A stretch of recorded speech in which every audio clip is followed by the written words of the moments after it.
Everyone, সবাই কেমন আছেন? আশা করছি ভালো আছেন।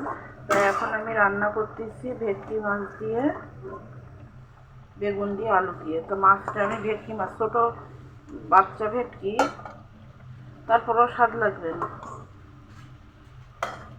ভেটকি মাছ দিয়ে আলু দিয়ে এখন রান্না করব। বেগুন দিয়ে মাছটা আমি কষায় উঠে রাখতেছি। মাছটা কষানো হয়ে গেছে, এখন আমি আলু বেগুনটা দিয়ে দেবো। আলু বেগুনটা দিয়ে একটু কষায় অল্প ঝোল দিয়ে রান্না করব।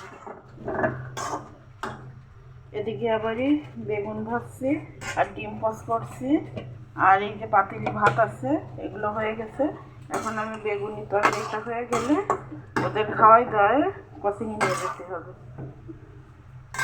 কড়াইটা শুধু নড়ে যায়।